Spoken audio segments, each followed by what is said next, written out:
ओम शांति। आज सुनते हैं प्यारे बाबा की 20 अक्टूबर की मुरली से दिल में छपने वाली गहराई की बातें। सबसे पहले आप सबको हैप्पी दिवाली। दिवाली की बहुत बहुत शुभकामनाएं। ये है दीपों भरी दिवाली। आप सबको दिवाली की शुभकामनाएं। जैसे ये आत्मा दीपक जगते रहते हैं ना, ऐसे स्वयं की आत्मा का दीपक जगाना है। दिवाली पे पुराना चोपड़ा ख़त्म और नया चोपड़ा शुरू। तो पुराना सारा हिसाब किताब ख़त्म। आज कोई संकल्प करना है दिवाली के शुभ दिन पे। सच्ची दिवाली उसकी जो आज कोई प्रतिज्ञा करे और फिर उसे जीवन भर निभाए। अच्छा चलो, 1 साल के लिए कोई प्रतिज्ञा करके देखो, फिर तो जीवन का अंग बन ही जाएगा। तो ये दिवाली की बहुत ही श्रेष्ठ वो शुभ संकल्प है मनाने का तरीका। और सदा खुशियों में रहेंगे। जैसे दिवाली पे खुशी रहती है, ऐसे सदा खुशी में रहेंगे। आज की मुरली में बाबा ने सबसे पहले कहा कि देखो बच्चे, ये आत्मा जो है ना, जो इसका पार्ट फिक्स है, उससे छूट नहीं सकती कभी भी। कोई भी छूट नहीं सकता। तो बाबा ने कहा कहीं सोचते हम छूट जाएं, आवागमन के चक्कर से छूट जाएं। बच्चे एक भी छूट नहीं सकता। ये नाटक बना ही क्यों है? कईयों को व्यर्थ संकल्प चलते ही रहते हैं। ये नाटक बना क्यों है? क्यों भगवान ने ऐसा नाटक रचा? बार बार 84 का गेड़ा लेते रहो, 84 का चक्कर।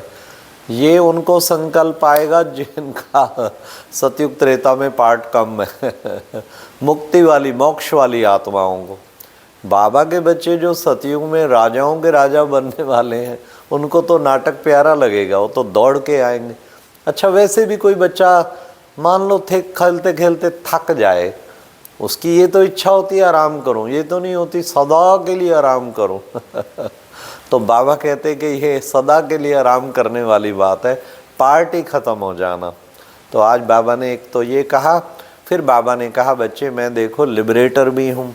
अच्छा, मैं तुम्हें कितना रुचि से पढ़ाता हूँ। देखो, बेहद का बाप टीचर है ना, तो कितना रुचि से पढ़ाता हूँ। तुम्हें भी तो बड़ी रुचि से पढ़ना चाहिए ना।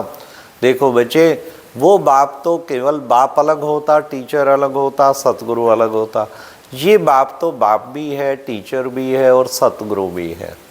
जितना रुचि से मैं तुम्हें पढ़ाता हूँ, उतना रुचि से तुमको भी पढ़ना चाहिए। कईयों की रुचि नहीं है, कभी मुरली सुन ली, कभी मिस कर दी। अच्छा, कभी सुनी ना सुन, सेंटर पे जाके नहीं सुनते मुरली, बस मोबाइल से थोड़ी मोटी सुनी, अनसुनी की तरह। तो बाबा कहते जो मैं तुम्हें इतना रुचि से पढ़ाता हूँ, तुम्हें भी पढ़ना चाहिए ना। पढ़ के ही तो बनेंगे पावन। अच्छी तरह पढ़ाई पे अटेंशन देना चाहिए, औरों का भी अटेंशन खिंचवाना चाहिए। इसको कहेंगे पढ़ने वाले नंबर 1 स्टूडेंट। हमें एक गॉडली स्टूडेंट है, नशा रहना चाहिए। बाबा ने कहा तुम्हें कितना नशा हो कि भगवान हमें पढ़ाते हैं। फिर बाबा ने आज कहा कि बच्चे देखो बच्चे, तुम जानते हो ये ड्रामा बना बनाया है, इसमें एक्टर्स ना कम हो सकते ना ज़्यादा हो सकते, बिल्कुल फिक्स पार्ट है। इसलिए बच्चे तुम इस ड्रामा के राज को जानते हो। ड्रामा का पार्ट फिक्स है। देखो कहते हैं ना, यदा यदा धर्मस्य, भगवान को भी आना पड़ता है। ड्रामा के बंधन में तो वो भी बांधा हुआ। जब जब धर्म की गलानी होती है, तब तब मैं आता हूँ, आकर के तुमको पावन बनाता हूँ। आज बाबा ने कहा बच्चों को क्या करना है? अपना भी कल्याण करना है, भारत का भी कल्याण करना है और सर्व का कल्याण करना है। अपना कल्याण कैसे करेंगे? अपने खूब चारों विषयों पर, चारों बाबा की सब्जेक्ट पे खूब पढ़ाई पढ़ना, उससे जो है अपना कल्याण करना है। और फिर भारत का भी कल्याण करना है, आज सर्व का भी कल्याण करना है। आज का मुरली मंथन हम बाबा के गुजरात के बाटवा सेंटर से कर रहे हैं। यहाँ पर मधु बहन है, बहुत अच्छी बाबा की तपस्विनी बहन है, बहुत सेवाधारी हैं। तो बाबा ने कहा कि बच्चे क्या विशेष तुम बच्चों को करना है कल्याण में? कल्याण में सबके लिए शुभ कामनाएं, शुभ भावनाएं, और ये ज्ञान जो बाबा दे रहा है वो तुम बच्चों को सबको सत्य ज्ञान का परिचय देना है। फिर बाबा ने कहा कि बच्चे देखो, ये व्यर्थ संकल्प जो चलाते हो ना, उनसे तुमको मुक्त हो जाना है। और ये पढ़ाई बच्चों को अच्छी तरह से पढ़नी है, पढ़ाई में किसी प्रकार की कमी ना हो। हाँ, चारों ही सब्जेक्ट पे रुचि से पढ़ना है। ज्ञान की सब्जेक्ट में चेक करो कितना मुरली मंथन, मुरली रिवीजन। पहला है मुरली श्रवण, और फिर है मुरली रिवीजन, फिर है मुरली को रियलाइजेशन, फिर है मुरली को धारण करना। इसको कहते हैं पढ़ाई का कदर है। नहीं तो पढ़ाई का कदर क्या हुआ। तो बाबा ने कहा बड़े ध्यान से पढ़ाई पढ़नी है, तुम बाबा के ऐसे गॉडली स्टूडेंट बन जाए। बाबा ने कहा तुम कौन हो? आज बाबा ने कहा तुम हो खुदाई खिदमतगार। हाँ, खिदमत करते हैं ना। देखो बच्चे कहते हैं हम भारत की खिदमत करते हैं, हम अपने शहर की खिदमत करते हैं, हम अपने बच्चों की खिदमत में हैं। और बच्चे तुम तो सारे विश्व की खिदमत करते हो। सारे विश्व को परिवर्तन करना कितनी बड़ी सेवा है तुम्हारी, तुम्हारी है रूहानी सेवा। अब बच्चे वो हम सो का भी अर्थ नहीं जानते। हम सो देवता, फिर हम सो, फिर बाबा ने कहा क्षत्रिय, हम सो वैश्य, हम सो फिर ब्राह्मण, शूद्र, फिर हम सो, फिर ब्राह्मण, फिर हम सो देवता। बच्चे हम सो का चक्र चलता रहना चाहिए तुम्हारा। इसी को ही सुदर्शन चक्रधारी कहते हैं। जितना बच्चे तुम हम सो का अर्थ समझेंगे उतना ही तुम शक्तिशाली बन जाएंगे। तो ऐसा बच्चों को पुरुषार्थ करना है। फिर बाबा ने कहा कि बच्चों को, ये बच्चे देखो कितना सुंदर तुम बच्चे अपने आप को खिदमत करके औरों को ऊंच बनाते। अच्छा बच्चे देखो गायन, किसका गायन? अम्बा माँ का गायन है। देखो बच्चे आबू में भी निकट में अम्बा का मंदिर है ना, देखो कितने भक्त जाते हैं, लेकिन बच्चे जानते नहीं है कौन अम्बा माँ हुई।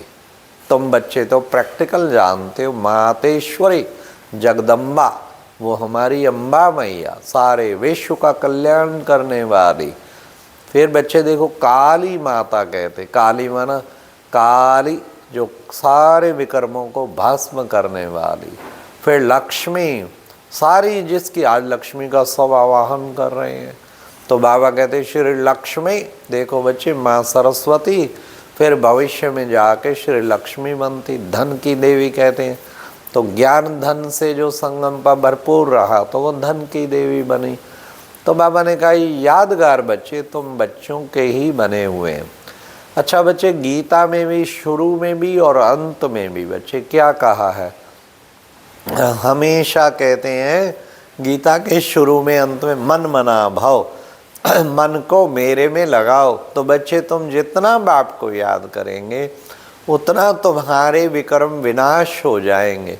इसलिए बच्चे तुम्हें बाप की याद में सदा मस्त रहना है। घड़ी घड़ी मीठे बाबा, प्यारे बाबा, बाबा के सिवाय कुछ और सूझना नहीं चाहिए, इतना दिल से याद करना चाहिए। हाँ, खुशी खुशी में याद करना चाहिए, डूब जाना चाहिए बाबा की बातें सुन, सोच सोच सोच सोच। बुद्धि में बाबा ही बाबा बसे और सब इच्छाओं को ख़त्म कर देना है। एक बाप से मिलन मनाने की इच्छा, यही सच्ची दिवाली मनाना है। आत्मा रूपी दीपक जग जाएगा। फिर बाबा ने कहा मैं अब तुमको ले जाता हूँ शांति धाम, वो है तुम्हारा ब्रह्म तत्व। मैं अब इस पुरानी दुनिया का विनाश करके नई दुनिया की स्थापना करता हूँ। उस नई दुनिया में तुम क्या होगे? तुम्हारा तो बच्चे दुख की फरियाद ही नहीं होगी। नरकवासी से स्वर्गवासी बनाना ये बाबा का सबसे बड़ा प्राइज है। आज बाबा ने वरदान में कहा दीपराज, आज दिवाली है ना, तो बाबा है दीपराज और हम सब कौन है? उसकी दीप रानियाँ। दीपराज बाप द्वारा अमर ज्योति की बधाई लेने वाले, क्या अमर भाव, सदा अमर भाव, ये दीपराज है शिव बाबा। हम सब आत्माएं हैं दीप रानियाँ, अमर भाव की बधाई दे रहे हैं। बधाई हो, बधाई हो। आज सारे आपस में व्हाट्सएप पे कितने मैसेज भेज रहे हैं, हैप्पी दीपावली, हैप्पी दीपावली। एक दिन हैप्पी दिवाली, फिर दूसरे दिन फिर दुख की दिवाली। सदा हैप्पी दिवाली रहनी चाहिए, एक दिन की नहीं है। तो हमारा भाव आज का स्लोगन था, आप और बाप ऐसा कंबाइंड रहो जो कोई भी तुम्हें अलग ना कर सके। और मनसा सेवा के लिए बाबा ने कहा, ना तुम बच्चों को संबंध संपर्क में साइलेंस की शक्ति का प्रयोग करना। अच्छा, ओम शांति। ये थी आज की मुरली से दिल में छपने वाली गहराई की बातें। ओम शांति।